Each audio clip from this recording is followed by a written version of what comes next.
WB SLST work education চ্যানেলে তোমাদের সবাইকে স্বাগত। তোমরা যারা এসএলএসটি কর্মশিক্ষা বিষয়ে প্রস্তুতি নিচ্ছ, তোমাদের জন্য আজকের এই ভিডিওটি খুবই ইনফরমেটিভ। আজকে আমি এই ভিডিওতে 25টি প্রশ্ন আলোচনা করব। তোমরা যদি আমার চ্যানেলে কেউ নতুন ভিজিট করো তো আমার চ্যানেলটি অবশ্যই সাবস্ক্রাইব করবে এবং বেল আইকন অবশ্যই ক্লিক করবে। তো চলো বেশি কথা না বলে আমরা ভিডিওটি শুরু করি। প্রথম প্রশ্ন দেখো, নিম্নের কোনটি দলগত বা যৌথ প্রকল্পের উদাহরণ? অপশন এ সাবান তৈরি, অপশন বি মাটির কাজ, অপশন সি কাঠের কাজ, অপশন ডি পেপার কাটিং। তো দেখো এখানে অপশন বি মাটির কাজ, অপশন সি কাঠের কাজ, অপশন ডি পেপার কাটিং, এই সমস্ত প্রকল্প কিন্তু শিক্ষার্থীরা একাই সম্পাদন করতে পারবে। কিন্তু সাবান তৈরি প্রকল্প করতে গেলে শিক্ষার্থীদের একটি দল বা গ্রুপ তৈরি করে এই সাবান তৈরি প্রকল্পের কাজ সম্পাদন করতে হবে। তাই এখানে সঠিক উত্তর হচ্ছে অপশন এ সাবান তৈরি। পরের প্রশ্ন, মোম বা প্যারাফিনের সাহায্যে জীবজন্তু, পুতুল, মূর্তি এর মডেল তৈরি করতে নিম্নের কোন উপকরণটি প্রয়োজন? অপশন এ কড়াই, অপশন বি 1 মগ জল, অপশন সি চুঙ্গি, অপশন ডি সবগুলি ঠিক। তো দেখো এই প্রশ্নটির সঠিক উত্তর অপশন ডি হবে সবগুলি ঠিক। মোম বা প্যারাফিনের সাহায্যে যখন আমরা কোনো বস্তু বা মডেল তৈরি করি সেক্ষেত্রে আমাদের কড়াই, 1 মগ জল, চুঙ্গি এ সমস্ত উপকরণগুলির প্রয়োজন হয়। পরের প্রশ্ন, এখানে সুতলি হবে, সুতালি দেওয়া আছে, টাইপিং মিস্টেক করেছে। সুতলি দড়ির ব্যাগ প্রস্তুত করতে কোন সরঞ্জামটি প্রয়োজন? অপশন এ কাঁচি, option B blade, option C A ও বি উভয়ই, অপশন ডি স্কেল। তো দেখো এই প্রশ্নটি সঠিক উত্তর অপশন সি হবে এ ও বি উভয়ই। পরের প্রশ্ন, ফ্যাটি অ্যাসিডের ট্রাইগ্লিসারাইডকে কি বলা হয়? অপশন এ তেল, option B acid, option C ক্ষার, অপশন ডি ক্ষারক। তো এই প্রশ্নটির সঠিক উত্তর হবে অপশন এ তেল। তেল জাতীয় চর্বিকে ফ্যাটি অ্যাসিডের ট্রাইগ্লিসারাইড বলা হয়। তাহলে এখানে ফ্যাটি অ্যাসিডের ট্রাইগ্লিসারাইড হচ্ছে তেল জাতীয় এক ধরনের চর্বি। পরের প্রশ্ন, ঠান্ডা পদ্ধতিতে একটি সাবান প্রস্তুতিতে কাঁচামাল হিসেবে কত গ্রাম নারকেল তেল প্রয়োজন? Option A 50 gram, option B 100 gram, option C 150 gram, option D 200 gram. তো দেখো এখানে এই প্রশ্নটির সঠিক উত্তর হবে অপশন বি 100 গ্রাম। ঠান্ডা পদ্ধতিতে একটি সাবান প্রস্তুতিতে কাঁচামাল হিসেবে 100 গ্রাম নারকেল তেল প্রয়োজন। পরের প্রশ্ন, পূর্ণসিদ্ধ পদ্ধতিতে সাবান তৈরি করতে অসুবিধা কী? অপশন এ সময় বেশি লাগে, অপশন বি খরচ বেশি পড়ে, অপশন সি পরিশ্রম বেশি হয়, অপশন ডি সবগুলি ঠিক। তো দেখো এই প্রশ্নটিতে প্রত্যেকটি অপশনই কিন্তু সঠিক রয়েছে, তাই অপশন ডি হচ্ছে সবগুলি ঠিক। পূর্ণসিদ্ধ পদ্ধতিতে সাবান তৈরি করতে সময় বেশি লাগে, খরচ বেশি পড়ে এবং পরিশ্রমও বেশি হয়। পরের প্রশ্ন, 1/2 লিটার ফিনাইল তৈরির জন্য কাঁচামাল হিসেবে কত গ্রাম পটাশিয়াম পারম্যাঙ্গানেট প্রয়োজন? Option A 5 gram, option B 10 gram, option C 15 gram, option D 20 gram. এই প্রশ্নটির সঠিক উত্তর হবে option A 5 gram. 1/2 litre phenyl তৈরির জন্য কাঁচামাল হিসেবে 5 গ্রাম পটাশিয়াম পারম্যাঙ্গানেট প্রয়োজন। পরের প্রশ্ন, পাইন গাছ পূর্ব ও পশ্চিম হিমালয়ের প্রায় কত মিটার উচ্চতায় জন্মায়? অপশন এ 1000 থেকে 2000 মিটার, অপশন বি 2000 থেকে 4000 মিটার, অপশন সি 4500 থেকে 5000 মিটার, অপশন ডি কোনোটি নয়। তো দেখো এখানে প্রশ্নের সঠিক উত্তর হবে অপশন বি 2000 থেকে 4000 মিটার। পাইন গাছ পূর্ব ও পশ্চিম হিমালয়ের প্রায় 2000 থেকে 4000 মিটার উচ্চতায় জন্মায়। পরের প্রশ্ন, ফিনাইলে দুর্গন্ধনাশক হিসাবে কি ব্যবহার করা হয়? অপশন এ কিরোজোট তেল, option B carbolic acid, option C A ও বি উভয়ই হবে, এখানে মিস্টেক রয়েছে টাইপিং, অপশন ডি রেড়ির তেল। তো দেখো এখানে সঠিক উত্তর হবে অপশন সি হবে এ ও বি উভয়ই হবে। কিরোজোট তেল এবং কার্বলিক অ্যাসিড এই দুটি হচ্ছে তীব্র গন্ধযুক্ত জীবাণুনাশক পদার্থ। তাহলে অপশন সি হচ্ছে সঠিক উত্তর। পরের প্রশ্ন, নিম্নের কোনটি উদ্ভিদের বজ্র পদার্থ?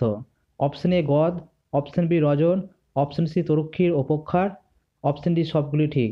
তো দেখো এখানে প্রত্যেকটি অপশনই কিন্তু উদ্ভিদের বজ্র পদার্থ, তাই সঠিক উত্তর হবে অপশন ডি সবগুলি ঠিক। গদ, রজন, তরুক্ষীর উপক্ষার এগুলো সব উদ্ভিদের বজ্র পদার্থ। পরের প্রশ্ন, সালফার বা গন্ধকের উচ্চতর অক্সাইডের সঙ্গে জলের বিক্রিয়ায় কোন অ্যাসিড উৎপন্ন হয়? Option A sulphuric acid, option B tannic acid, option C gallic acid, option D carbolic acid. সেখানে সঠিক উত্তর হবে option A sulphuric acid. Sulphur বা গন্ধকের উচ্চতর অক্সাইডের সঙ্গে জলের বিক্রিয়ায় সালফিউরিক অ্যাসিড উৎপন্ন হয়। পরের প্রশ্ন, এখানে টাইপিং মিস্টেক রয়েছে, 500 সিসি হবে 500 সিসি বা অর্ধ লিটার কালি তৈরির জন্য কাঁচামাল হিসেবে কত ফোঁটা কার্বলিক অ্যাসিড প্রয়োজন? অপশন এ 5 ফোঁটা, অপশন বি 10 ফোঁটা, অপশন সি 15 ফোঁটা, অপশন ডি 20 ফোঁটা। তো সঠিক উত্তর হবে অপশন বি 10 ফোঁটা। 500 সিসি বা অর্ধ লিটার কালি তৈরি করার জন্যে কাঁচামাল হিসেবে 10 ফোঁটা কার্বলিক অ্যাসিড প্রয়োজন। পরের প্রশ্ন, কালির বর্ণ গঠনের জন্য কি রঞ্জক ব্যবহার করা হয়? Option A indigo carmine, option B alizarin blue, option C A ও বি উভয়ই, অপশন ডি ফেরাস সালফেট। তো দেখো এখানে এই প্রশ্নটির সঠিক উত্তর হবে তা হবে সি, এ এবং বি উভয়ই হবে। কালির বর্ণ গঠনের জন্য ইন্ডিগো কারমাইন এবং অ্যালিজারিন ব্লু রঞ্জক ব্যবহার করা হয়। পরের প্রশ্ন, নিম্নের কোন প্রকল্পটি তৈরি করার জন্য লেটারিং বা অক্ষর কলার জ্ঞান আবশ্যক? অপশন এ আলুর ব্লক, অপশন বি সাবান তৈরি, অপশন সি ফিনাইল তৈরি, অপশন ডি সবগুলি ঠিক। তো দেখো এখানে এই প্রশ্নটির সঠিক উত্তর হবে অপশন এ আলুর ব্লক। লেটারিং বা অক্ষর কলার জ্ঞান হচ্ছে কোনো অক্ষর বা লেটারকে আমরা বিভিন্ন স্টাইলে যে লিখছি সেটাই হচ্ছে লেটারিং বা অক্ষর কলার জ্ঞান। তার এখানে আলুর ব্লক তৈরি করতে আমাদের নকশাকরণ করতে হয় আলুর মধ্যে, তো সেখানে আমাদের লেটারিং বা অক্ষর কলার জ্ঞান প্রয়োজন। পরের প্রশ্ন, আউশ ধান কোন মাসে কাটা হয়? অপশন এ বৈশাখ জ্যৈষ্ঠ মাসে, অপশন বি ভাদ্র আশ্বিন মাসে, অপশন সি অগ্রহায়ণ পৌষ মাসে, অপশন ডি ফাল্গুন চৈত্র মাসে। তো দেখো আউশ ধানকে কিন্তু ভাদুই ধান বলা হয়, তাহলে এখানে দেখো সঠিক উত্তর হবে অপশন বি ভাদ্র আশ্বিন মাসে। আউশ ধান ভাদ্র আশ্বিন মাসে কাটা হয়। আউশ ধান কালবৈশাখীর শেষে অর্থাৎ বৈশাখ জ্যৈষ্ঠ মাসে বোনা হয়, চাষ করা হয় এবং কাটা হয় ভাদ্র আশ্বিন মাসে। তাহলে সঠিক উত্তর হচ্ছে অপশন বি ভাদ্র আশ্বিন মাসে। পরের প্রশ্ন, যে পদ্ধতিতে জমিতে গর্ত করে ধান গাছ পুঁতে দেওয়া হয় এবং ফসল ফললে ফসল কাটা হয় তাকে কি প্রথা বলা হয়? অপশন এ ঝুমা প্রথা, এখানে ঝুমা প্রথা হবে না ঝুম প্রথা হবে, অপশন বি বপন প্রথা, অপশন সি বপন প্রথা, অপশন ডি কোনোটি নয়। তো দেখো এখানে সঠিক উত্তর হবে অপশন এ ঝুম প্রথা। যে পদ্ধতিতে জমিতে গর্ত করে ধান গাছ পুঁতে দেওয়া হয় এবং ফসল ফললে ফসল কাটা হয় তাকে বলা হয় ঝুম প্রথা। পরের প্রশ্ন, অধিক ব্যবধানে বড় বড় গর্ত করে সার মাটি ভরে বীজ বা চারা লাগানোর পদ্ধতিকে কি বলে? অপশন এ খুবই, অপশন বি মাদা, অপশন সি ভেলি, অপশন ডি সবগুলি ঠিক। তো এখানে সঠিক উত্তর হবে অপশন বি মাদা। জমিতে অধিক ব্যবধানে বড় বড় গর্ত করে সেই গর্তের মধ্যে সার মাটি ভরে বীজ বা চারা লাগানোর পদ্ধতিকে বলা হয় মাদা। খুবই হচ্ছে ছোট ছোট গর্ত এবং এই গর্তের গভীরতা 15 থেকে 20 সেন্টিমিটার হয়। অপশন সি ভেলি, ভেলি হচ্ছে মাটির দুটি হলরেখার মাঝখানের অংশ। পরের প্রশ্ন,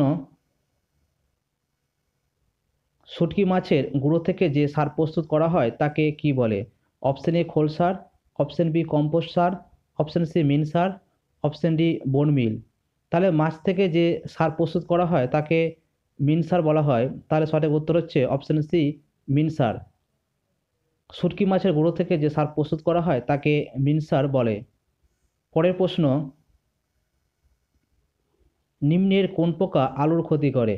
অপশন এ বিটল পোকা, অপশন বি বোড়ার পোকা, অপশন সি লেদা পোকা, অপশন ডি সুতারি পোকা। তো দেখো এখানে সঠিক উত্তর হবে অপশন সি সুতালি পোকা। সুতালি পোকা আলুর ক্ষতি করে। বিটল পোকা হচ্ছে গাছের কচি পাতা খেয়ে ফেলে। বোড়ার পোকা হচ্ছে বেগুন, টমেটো, ঢ্যাঁড়স ইত্যাদি যে ফল রয়েছে তাদের মধ্যে ছিদ্র করে সেই ফলের মধ্যে ঢুকে যায় এবং শ্বাস খেয়ে ফেলে। লেদা পোকা হচ্ছে প্রথমে গাছের পাতাকে আক্রমণ করে, তারপর সেই গাছের পাতাকে আক্রমণ করার পর সেই গাছের ডগা কেটে ফেলে। পরের প্রশ্ন, কলম তৈরির সহজ পদ্ধতি কোনটি? অপশন এ শাখা কলম, অপশন বি দাবা কলম, অপশন সি এ ও বি উভয়ই, অপশন ডি জোড় কলম। এই প্রশ্নের সঠিক উত্তর হবে অপশন এ ও বি উভয়ই। শাখা কলম এবং দাবা কলম এই দুটি হচ্ছে সহজ পদ্ধতি কলম তৈরি করার। পরের প্রশ্ন, গাছের ডাল ছাঁটাই করাকে কি বলে? Option A pruning, option B compost, option C polyanthus, option D zinnia. দেখো সঠিক উত্তর হবে অপশন এ প্রুনিং। গাছের ডাল ছাঁটাই করাকে বলা হয় প্রুনিং। পরের প্রশ্ন, ক্যাথা সেলাই করতে কোন পদ্ধতি ব্যবহার করা হয়? অপশন এ হেমফোর, অপশন বি রানফোর, অপশন সি বখোয়াফোর, অপশন ডি ফ্রেঞ্চ নট। এই প্রশ্নটি খুব গুরুত্বপূর্ণ। তাহলে দেখো কাঁথা সেলাই করতে কিন্তু অপশন বি রানফোর ব্যবহার করা হয়। রানফোর পদ্ধতিতে এখানে কিন্তু কাঁথা সেলাই করা হয়। তাহলে পশ্চিমবঙ্গের একটি গুরুত্বপূর্ণ বা বিখ্যাত সেলাই হচ্ছে কাঁথা সেলাই। পরের প্রশ্ন, জাঙ্গিয়া তৈরি করতে কি মাপ নেওয়া প্রয়োজন হয়? অপশন এ কোমরের মাপ, অপশন বি ঝুলের মাপ, অপশন সি এ ও বি উভয়ই, অপশন ডি পুটের মাপ। তাহলে দেখো এখানে সঠিক উত্তর হবে অপশন সি এ ও বি উভয়ই। জাঙ্গিয়া তৈরি করার জন্য আমাদের কোমরের মাপ অর্থাৎ ওয়েস্টের মাপ নিতে হয় এবং লেন্থ অর্থাৎ ঝুলের মাপ নিতে হয়। এখানে কিন্তু কোনো কাঁধের মাপ বা পুটের মাপ নেওয়া হয় না। তাহলে সঠিক উত্তর হচ্ছে অপশন সি এ ও বি উভয়ই। পরের প্রশ্ন, উলের মোজা তৈরি প্রকল্পটির প্রকৃতি কেমন? অপশন এ উৎপাদনমূলক, অপশন সি সৃজনমূলক, অপশন সি দলগত, অপশন ডি এ ও বি উভয়ই। তো উলের মোজা তৈরি প্রকল্পের প্রকৃতি হচ্ছে উৎপাদনমূলক এবং সৃজনমূলক। তাহলে অপশন ডি হচ্ছে সঠিক উত্তর। পরের প্রশ্ন এবং লাস্ট প্রশ্ন, কোনো সার্কিটে কারেন্ট থাকলে সাধারণ কয়টি ক্রিয়া দেখা যায়? অপশন এ 3টি, অপশন বি 4টি, অপশন সি 5টি, অপশন ডি 6টি। এখানে সঠিক উত্তর হবে অপশন বি 4টি। কোনো সার্কিটে কারেন্ট বা তড়িৎ থাকলে সাধারণভাবে 4টি ক্রিয়া দেখা যায়। যেমন 1 চৌম্বক, 2 রাসায়নিক, 3 তাপীয় এবং 4 দৈহিক। তাহলে এই 4টি ক্রিয়া সাধারণত দেখা যায় কোনো সার্কিটে কারেন্ট থাকলে। তাহলে আজকের এই ভিডিওতে আমি 25টি প্রশ্ন আলোচনা করলাম। তোমাদের যদি কোনো প্রশ্নে কোনো রকম ডাউট থাকে তো অবশ্যই কমেন্ট বক্সে কমেন্ট করবে। ফেব্রুয়ারি মাস থেকে অনলাইন ব্যাচ শুরু হচ্ছে। তোমরা যদি কেউ অনলাইন পড়তে চাও তো আমার সাথে কন্ট্যাক্ট করতে পারো। Thank you watching for my video.